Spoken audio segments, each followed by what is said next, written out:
Welcome to Telangana rising news.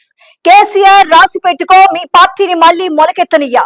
మీ 10 ఏళ్ల పాలన, మా 2.5 ఏళ్ల పాలనపై సభలో చర్చిద్దామా అంటూ సీఎం రేవంత్ రెడ్డి గారు నిలదీశారు. 10 ఏళ్లలో పాలమూరు జిల్లాలో ఒక్క ప్రాజెక్టు కూడా పూర్తి చేయలేదంటూ తీవ్రంగా ధ్వజమెత్తారు సీఎం రేవంత్ రెడ్డి గారు. నువ్వు రద్దయిన 1000 నోట్ లాంటి వాడివి, ఇక్కడ వాళ్లకు మట్టి తవ్వడమే కాదు మట్టిలో పాతి పెట్టడము తెలుసంటూ సీఎం రేవంత్ రెడ్డి గారు వ్యాఖ్యానించారు. పాలమూరు రంగారెడ్డి బాధ్యత నాది అంటూ స్పష్టం చేశారు సీఎం రేవంత్ రెడ్డి గారు. డబుల్ బెడ్రూమ్ ఇళ్లు కట్టిన చోట మీరు ఓట్లు అడగాలి, ఇందిరమ్మ ఇళ్లు కట్టిన చోటే మేము ఓట్లు అడుగుతామంటూ సీఎం రేవంత్ రెడ్డి గారు స్పష్టం చేశారు. పాదయాత్ర కాదు, పొర్లు దండాలు పెట్టినా మీ పాపాలు పోవంటూ సీఎం రేవంత్ రెడ్డి గారు నిప్పులు చెరిగారు. కేసీఆర్ రాసి పెట్టుకో, 2029లో మిమ్మల్ని బొంద పెడతామంటూ సీఎం రేవంత్ రెడ్డి గారు స్పష్టం చేశారు. నాడు పరిహారం అడిగిన ఉద్దండాపూర్ రైతులను జైల్లో పెట్టి కొట్టించిన చరిత్ర మీదంటూ నిప్పులు చెరిగారు సీఎం రేవంత్ రెడ్డి గారు. దమ్ముంటే 10 ఏళ్ల పాలనపై చర్చకు రావాలంటూ సీఎం రేవంత్ రెడ్డి గారు సవాల్ విసిరారు.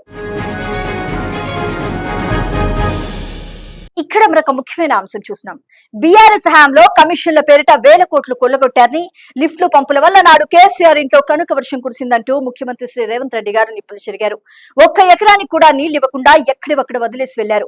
ఉన్నదంతా దోచుకొని మమ్మల్ని దోషులుగా చేద్దామనే భ్రమలో ఉన్నారని తీవ్రంగా ధ్వజమెత్తారు సీఎం రేవంత్ రెడ్డి గారు. బీఆర్ఎస్ కు గతం తప్ప భవిష్యత్తు లేదంటూ స్పష్టం చేశారు. ఉమ్మడి మహబూబ్ నగర్ జిల్లాలో పెండింగ్ లో ఉన్న ప్రాజెక్టులు యుద్ధ ప్రాతిపదికన పూర్తి చేయడానికి అవసరమైన నిధులు కేటాయించేందుకు ప్రభుత్వం సిద్ధంగా ఉందంటూ స్పష్టం చేశారు సీఎం రేవంత్ రెడ్డి గారు. ఔర్ ఎక్ బార్ కాంగ్రెస్ సర్కార్, 2034 వరకు మాదే అధికారం అంటూ సీఎం రేవంత్ రెడ్డి గారు ఉద్ఘాటించారు. ఇక్కడ మరొక ముఖ్యమైన అంశం చూసినాం. భావి నగరంలో తొలి అడుగు. 10వ తేదీన ఫ్యూచర్ సిటీ కార్యాలయాన్ని ఘనంగా ప్రారంభించనున్న గౌరవ ముఖ్యమంత్రి శ్రీ రేవంత్ రెడ్డి గారు. రాష్ట్ర ప్రభుత్వం అత్యంత ప్రతిష్టాత్మకంగా చేపట్టిన భారత్ ఫ్యూచర్ సిటీ సాకారానికి తొలి అడుగు పడనుంది. గౌరవ ముఖ్యమంత్రి శ్రీ రేవంత్ రెడ్డి గారు ఈ నెల 10వ తేదీన ఫ్యూచర్ సిటీ అభివృద్ధి సంస్థ కార్యాలయాన్ని ఘనంగా ప్రారంభించనున్నారు. 20,000 కోట్ల రూపాయల భారీ వ్యయంతో 15,000 చదరపు అడుగుల్లో కేవలం 8 నెలల్లోనే కార్యాలయాన్ని నిర్మించి అందుబాటులోకి తీసుకురానుంది ప్రజాప్రభుత్వం. ఇక్కడ మరొక ముఖ్యమైన అంశం చూసినాం. గ్రేట్ నికోబార్ ప్రాజెక్టుతో పర్యావరణ విధ్వంసం జరుగుతుందంటూ కాంగ్రెస్ పార్టీ అగ్రనేత గౌరవ్ శ్రీ రాహుల్ గాంధీ గారు తీవ్రంగా ధ్వజమెత్తారు. సహజ సిద్ధమైన ప్రకృతి సంపద త్వరలోనే నాశనం కాబోతుందంటూ నిప్పులు చెరిగారు. ఈ ప్రాజెక్టు వల్ల అండమాన్ నికోబార్ దీవుల్లో భారీ ఎత్తున పర్యావరణ విధ్వంసం జరుగుతుందని, కేవలం ఒక వ్యాపారవేత్త లాభం కోసం మాత్రమే మోడీ సర్కార్ గ్రేట్ నికోబార్ దీవిలోని 1.5 కోట్లకు పైగా చెట్లను, పగడపు దిబ్బలను ధ్వంసం చేస్తుందంటూ నిప్పులు చెరిగారు. తన అండమాన్ పర్యటనకు సంబంధించిన వివరాలతో కూడిన 16 నిమిషాల నిడివి గల ఒక ప్రత్యేక వీడియోను కాంగ్రెస్ పార్టీ అగ్రనేత గౌరవ్ శ్రీ రాహుల్ గాంధీ గారు తన ఎక్స్ ఖాతాలో పోస్ట్ చేశారు. ఈ వీడియోలో వారు గ్రేట్ నికోబార్ పరిధిలోని సముద్ర గర్భంలోకి వెళ్లి అక్కడి పగడపు దీవులను, కోరల్ రీఫ్స్ ను పరిశీలిస్తూ స్కూబా డైవింగ్ చేశారు. ఈ సందర్భంగా కాంగ్రెస్ పార్టీ అగ్రనేత గౌరవ్ శ్రీ రాహుల్ గాంధీ గారు మాట్లాడుతూ, ఇంతటి సహజ సిద్ధమైన ప్రకృతి సంపద త్వరలోనే నాశనం కాబోతుందంటూ తీవ్ర ఆవేదన వ్యక్తం చేశారు. ఈ విషయం తనను ఎంతగానో కలిచివేస్తుందంటూ వారు తీవ్రంగా ఆవేదన వ్యక్తం చేశారు.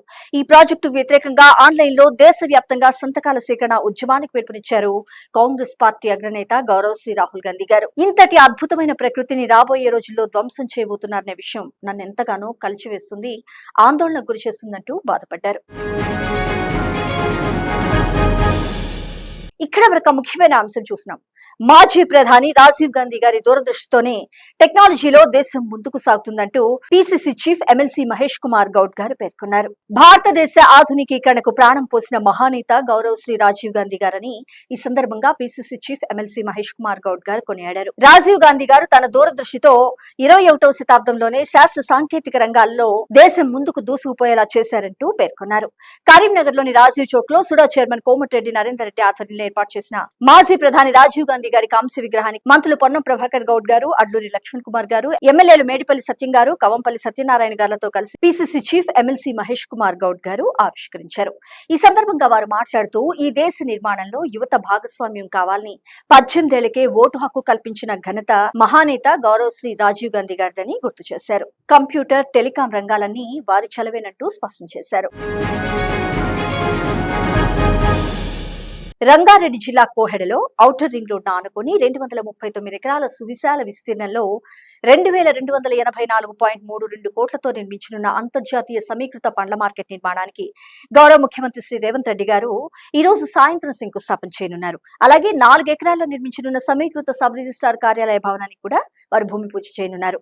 అనంతరం అక్కడ ఏర్పాటు చేసిన భారీ బహిరంగ సభలో సీఎం రేవంత్ రెడ్డి గారు ప్రసంగిస్తారు. ఈ కార్యక్రమానికి రాష్ట్ర నలుమూలల నుంచి భారీగా రైతులు, కాంగ్రెస్ పార్టీ అభిమానులు, కార్యకర్తలు తరలివచ్చే అవకాశం ఉండటంతో దాదాపు 30,000 మంది కూర్చునేలా భారీ సీటింగ్ తో పాటు 3 భారీ వాటర్ ప్రూఫ్ షెడ్లను కేటాయించారు.